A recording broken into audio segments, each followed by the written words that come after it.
Boa noite para todo mundo. Hoje, 27 de setembro de 2023, o mês de setembro já praticamente no finalzinho, né, minha gente?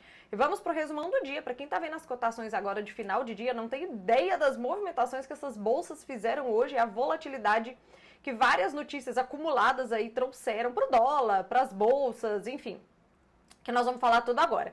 Então vamos pro nosso resumão aqui. De antemão, já peço para quem gosta do meu conteúdo deixar o like, se inscrever no canal para quem não é inscrito e mandar para os amigos aí, para eles também ficarem informados por mim. Mas vamos lá, minha gente, vamos pro resumão aqui. Dá para ver? Dá. Bom, começando aqui pelas bolsas da Ásia, as bolsas da Ásia, minha gente, elas fecham levemente positivas, tá? Elas não precificam aí toda aquela negatividade das bolsas de ontem, né? As bolsas de, não sei se vocês recordam, mas as bolsas dos Estados Unidos ontem, elas fecharam aí todas com mais de 1% de queda, né? E geralmente esses reflexos, eles acabam impactando aí nas bolsas da Ásia quando elas abrem no período da noite, né? Noite pra gente aqui. Mas enfim, por que elas não surfaram essa negatividade? Vamos lá. Primeiro, na China nós tivemos o indicador de lucro industrial de agosto, né?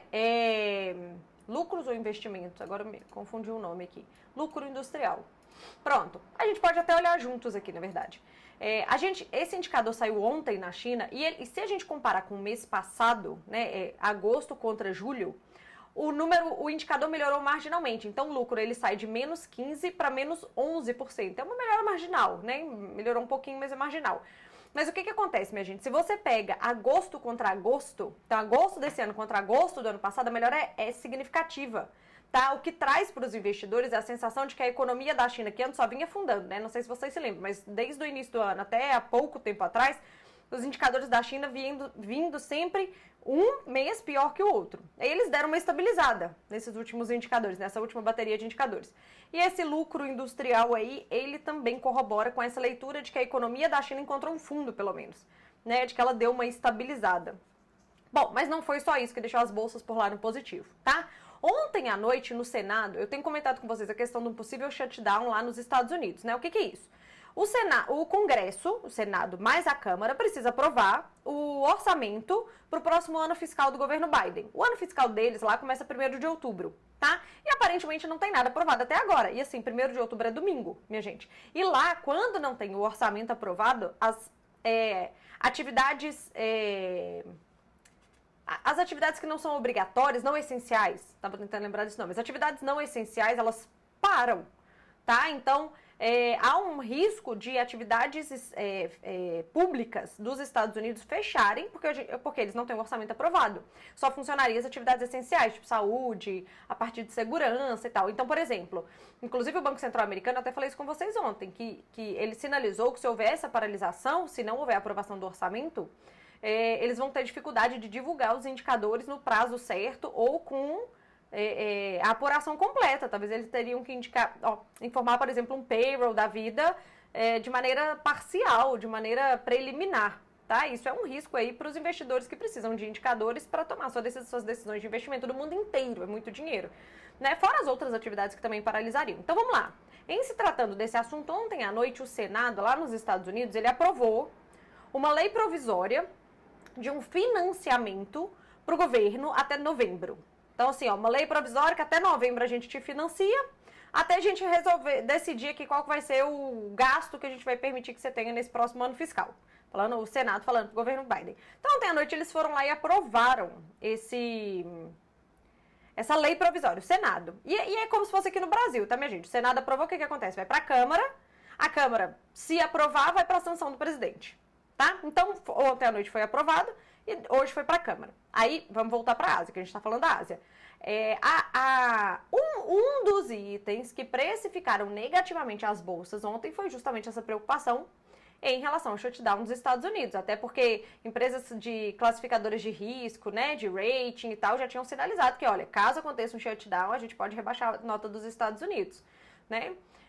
Mas enfim, então assim, essa aprovação no Senado hoje trouxe um alívio sobre esse tema e fez com que as bolsas da Ásia ficassem mais calmas do que o fechamento que nós tivemos na América ontem, ok? Bom, quando a gente vem aqui, minha gente, para commodities, a gente tem um minério de ferro dentro da estabilidade para uma leve alta, tá? Porque a Ásia encontrou o fundo, o minério de ferro encontrou um fundo também.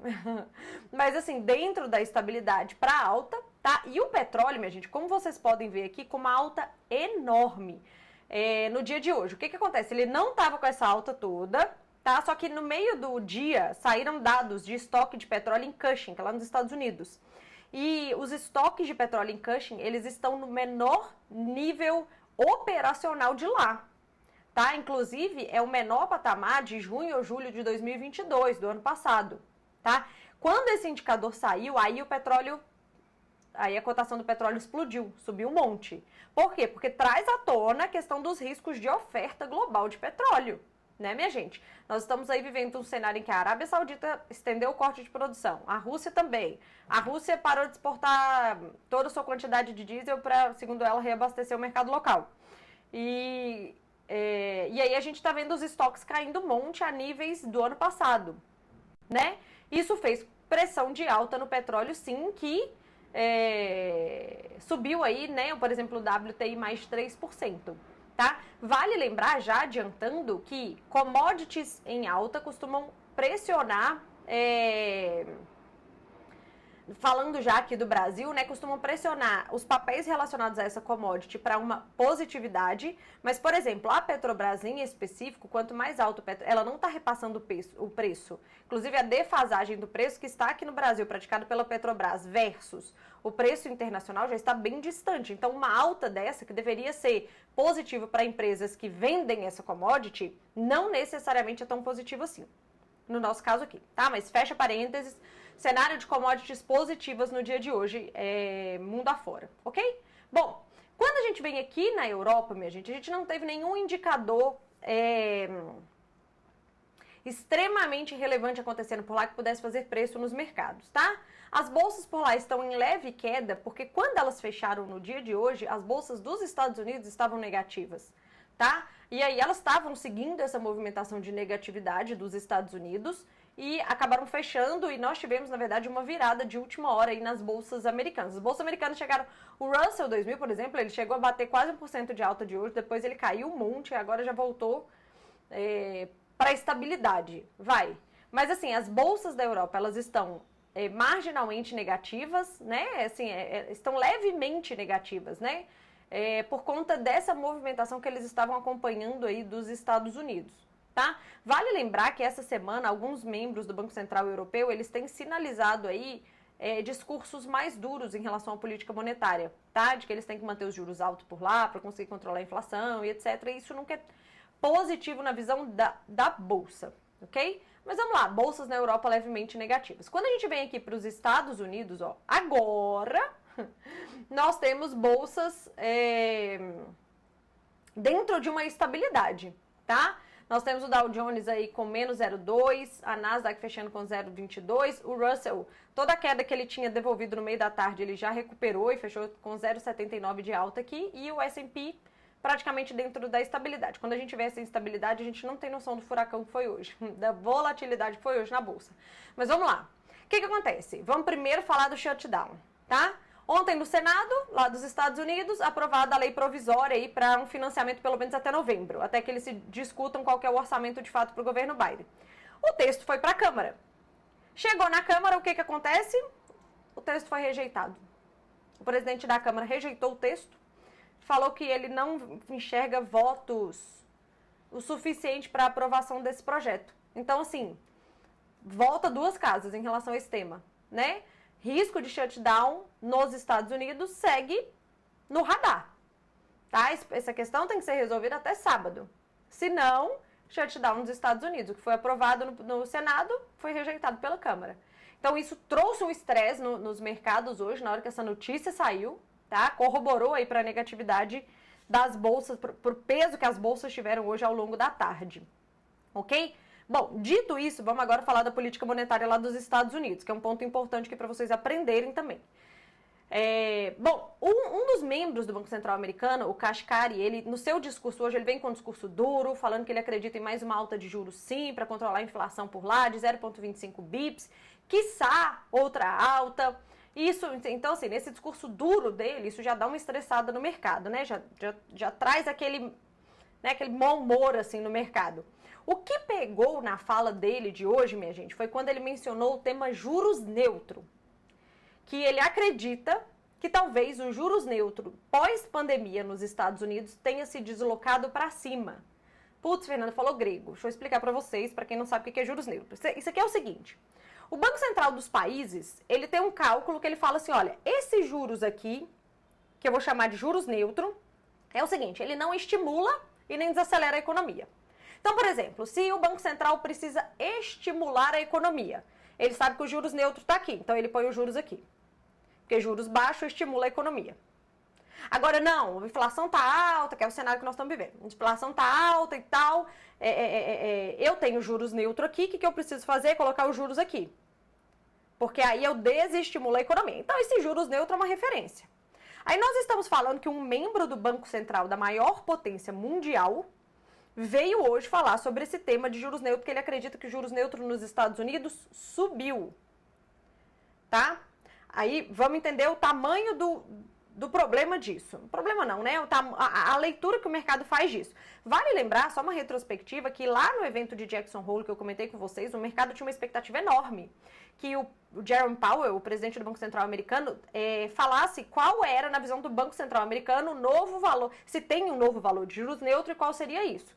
Qual seria esse valor? E aí ele escorregou nesse tema e tal, e acabou não falando sobre esse tema lá no Jackson Hole, ok? Mas o mercado desconfia que esses juros neutros tenham alterado. Se o Banco Central americano confirmar que o juros neutro alterou, qual é a consequência disso, tá?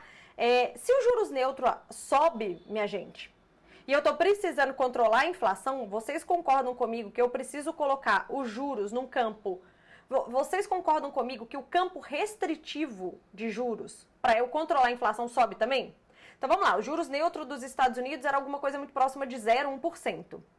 Aí eu viro e falo assim, não, na verdade, minha gente, o juros neutro subiu. Se o juros neutro subiu, para eu controlar a inflação e colocar a economia americana numa política monetária restritiva, eu preciso colocar os juros acima disso. Se essa referência subiu, portanto, traz a expectativa de que o Banco Central americano pode subir ainda mais os juros, porque agora a referência dele subiu, então ele precisa subir ainda mais. E aí isso trouxe um estresse para o mercado, tá? E vamos lá, se a maior potência mundial disser que o juros neutro dela subiu, o juros neutro do mundo inteiro subiu. Não só dela, porque os bancos centrais, eles se alinham ali conforme movimentação do Banco Central americano, tá?